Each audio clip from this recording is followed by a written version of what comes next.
I'm Howie Lim. This is Money Hacks by the Business Times. Since it's our 200th episode, Money Hacks is 200. No, it wouldn't be 200 years old, but it is our 200th episode. We are going to try and do things a little differently. The generations are going to try and figure out if we deal with money differently, if we have different hang-ups, if maybe we can help each other. So let's start with a quiz before I introduce you to everyone. Gen X is me. Sorry, I tried to fob it off. Gen Y, Gen Z. Some questions that I actually managed to glean from the Washington Post. Let's see if we know each other or ourselves as well as we think we do. I've considered extreme saving so I can retire early. Who am I? I think not me. So Gen Z says no. Gen Y? Not enough. The answer is actually Gen Y. All right. I am frugal. A penny saved is a penny earned. Who am I? Gen X. X. No, it's the Z? boomers. Oh. Welcome to Money Hacks, a podcast series by the Business Times. I'm Howie Lim. I'm a correspondent with the Business Times. And my guests today, Dawn Cher, SG Budget Babe, also a personal finance influencer, and Ge Jiabao, who's a financial advisor and content creator. So what you reckon? Maybe the first question should be, why do you not a penny saved, a penny earned, Gen Y? So that'd be Dawn. I think it's not enough because even if you save a penny and you earn a penny, you would still be losing out to the effects of inflation. So my take is if you really want to get to financial freedom, you need to both save and increase your earning ability. Fair enough. And Jiabao, how about you dealing with the transition of just starting to work? Actually, I felt like there wasn't like a really hard transition, from this to that. Oh, did you part-time sort of like when you were younger and that sort of thing? I think it was more of the buffer from my TikTok account. I think it wasn't like, I was studying one time and then the next time I'm just like a working adult. But it was more of me sharing my opinions and then also learning with my audience. And then I guess when I really moved on to fully being, committed, there wasn't that much of a discrepancy, I guess.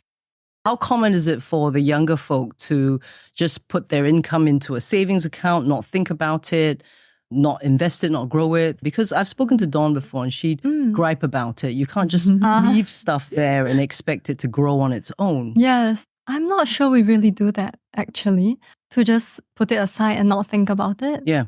I think maybe you spend it all. Come on. No. I think spending it is when you don't think about it.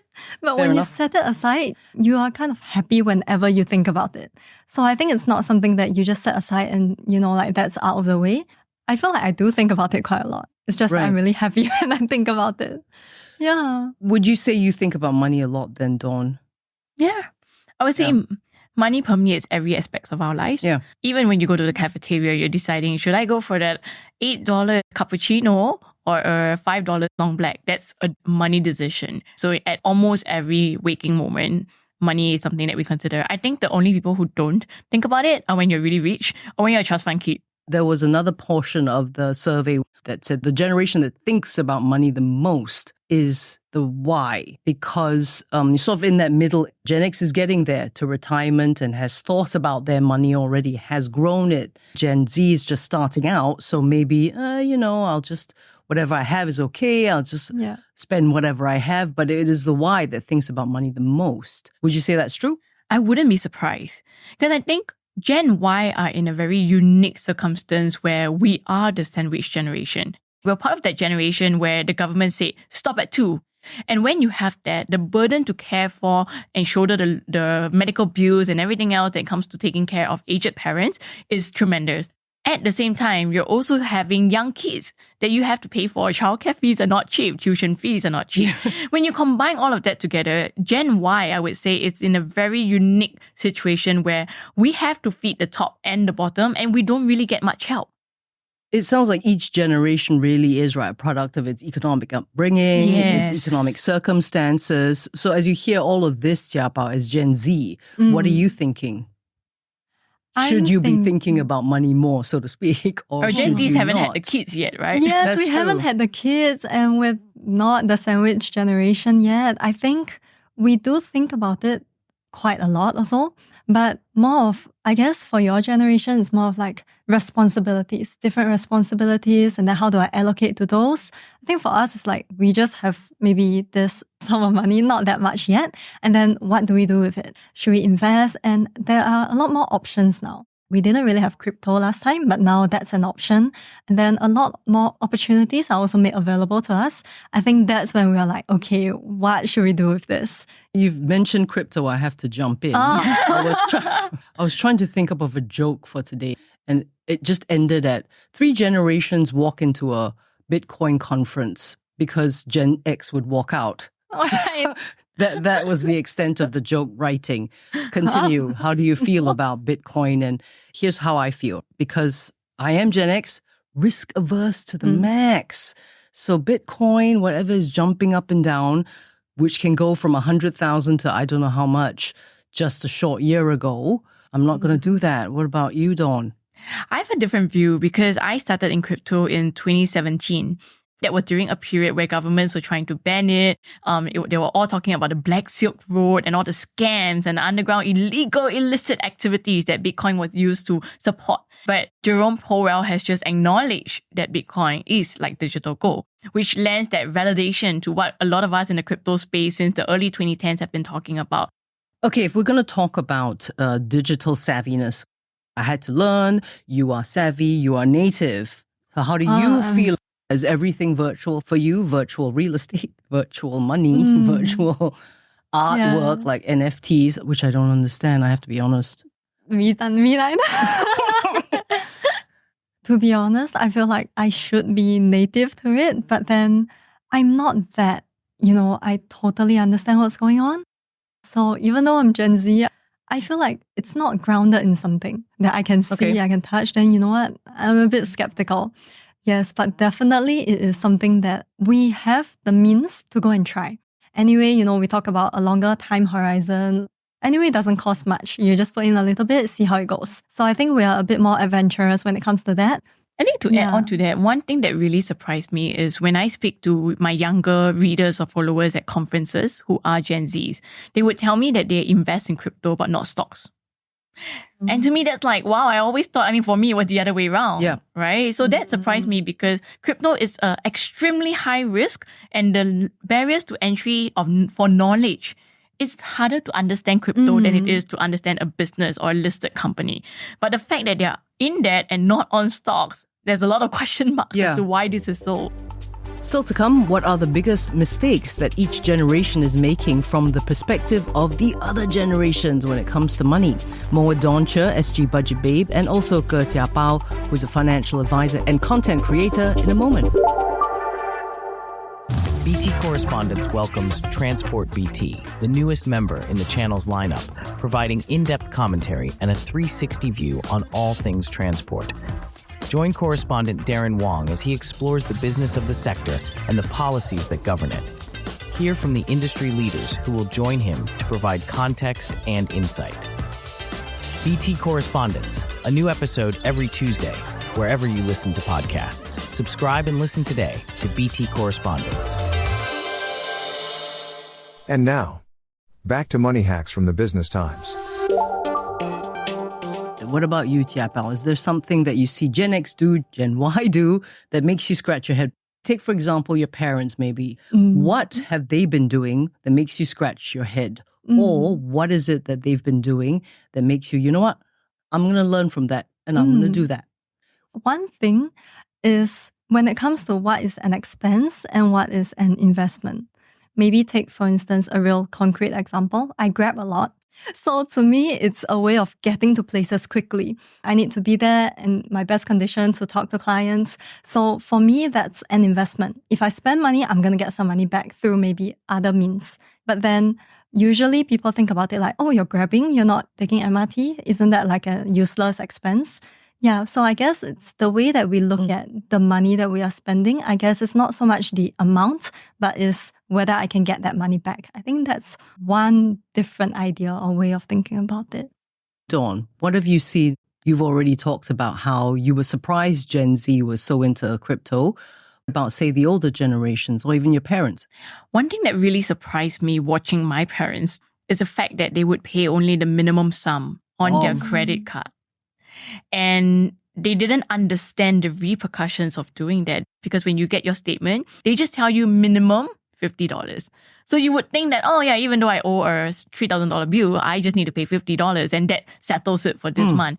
So when I saw my mom pay off the minimum, there was like a head-scratching moment, because the interest is just crazy. But to her, it was a cash flow thing. But I felt like then you shouldn't even be spending that money, because you should only be putting things on credit when you know very well you can pay off at the end of the month. Have things changed? Well, I can only say that sometimes it's hard for us as children to convince our parents, and some parents are more reluctant to listen to people whom they've raised and brought up.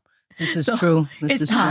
My mom still keeps money under the mattress. Can't convince her to put it anywhere except under the mattress. What do you think, Jiabao, as cost of living rises and it's becoming harder for everyone actually to accumulate wealth and adequately prepare for retirement? I guess we do have the idea that, you know what, we still have a rather long time horizon. Maybe like this 5 years, we don't put it into investments. I just want to put it into my bank account. I can see it. I know that it's there. You feel that retirement is too far away?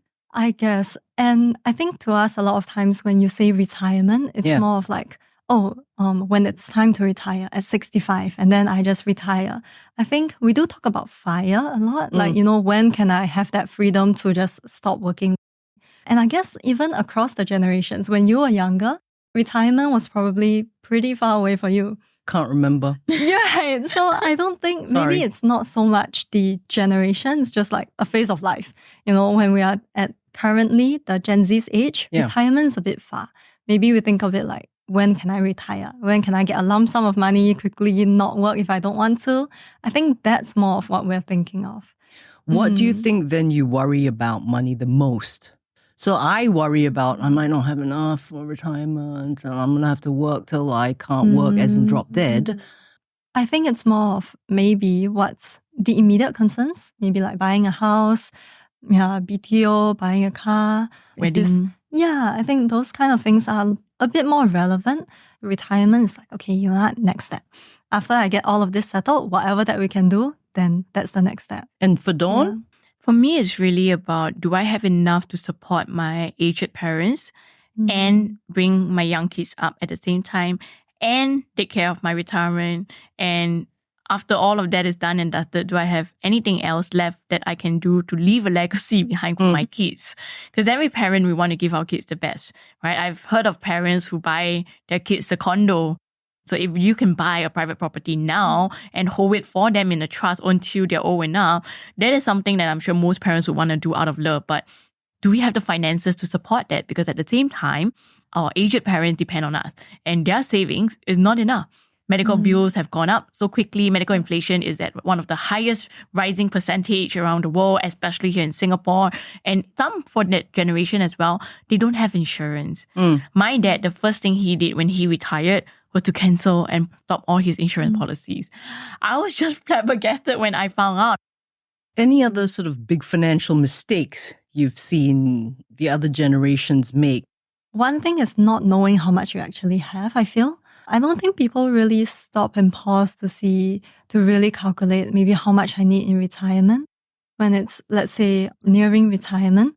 And then after that, when you calculate how much do I need per month, and then you kind of total it up, and then you look at your own savings plus inflation, and then you're like, oh, less than I thought. Yes, less there than was. Yeah, because I think when you look at the money in a lump sum, it seems like there's a lot. Yeah. But then when you spread it out to like 20, 30 years in retirement, we're a bit thin. That's one of the more common concerns that I've been hearing, I guess. I wish we had more time though, but I'm going to leave you with this. If there were a $10 bill and a $5 bill on the ground, which would you pick? Why is that even a question at $10? Jiabao? $10? Can I pick both? I don't understand. Take both! Is there a limit? Wait. Dawn Cher is SG Budget Babe. She's also a personal finance influencer. Also with us today was Ge Jiabao, who is a financial advisor and a content creator. This has been Money Hacks by the Business Times.